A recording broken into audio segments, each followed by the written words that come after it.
To retry a failed workflow step in n8n, first open the failed execution from the executions page, not the workflow editor. Click on the execution marked with a failed or error status, and n8n will display the workflow exactly as it ran, with a clear visual indicator on the node that caused the problem. Click that node to open the error details panel and read the error message carefully. It will usually tell you exactly what went wrong, like invalid credentials, API rate limit exceeded, or missing required field. If you need to retry the step immediately without making any changes, you can simply click the Execute Workflow button again from the editor after saving. But for most cases, you'll want to fix the issue first. If the failure was temporary, you can also enable automatic retries on the node itself, which is a great way to handle flaky connections or momentary service hiccups. Now, let's walk through that process in full depth so you can handle any failed workflow with confidence. n8n's execution viewer is powerful because it doesn't just show you a static error, it replays the entire workflow as it ran, letting you inspect every node's input and output.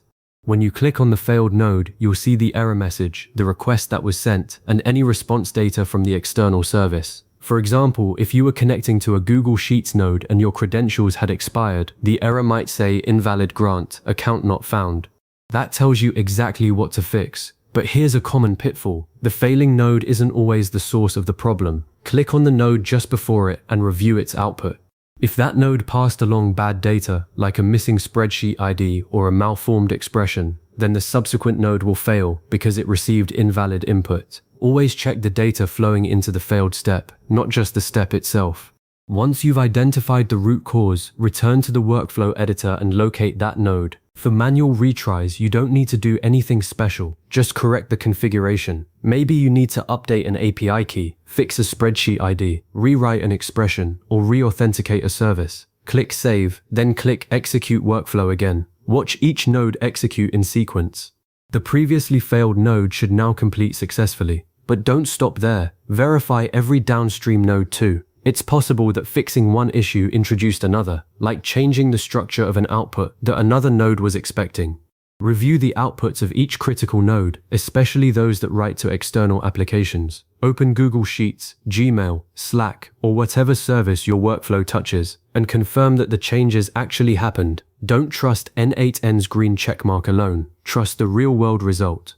For temporary failures, you can automate this recovery. Inside the node settings, look for Retry on Fail. Enable it, then set the maximum number of retries. Typically 3 is a good balance, and the wait time between retries, often a few seconds.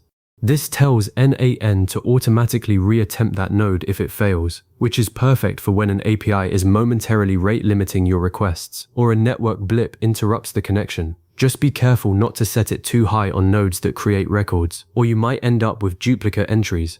If you're testing a workflow that updates a database, for instance, one retry is usually enough to handle transient errors without risking duplication.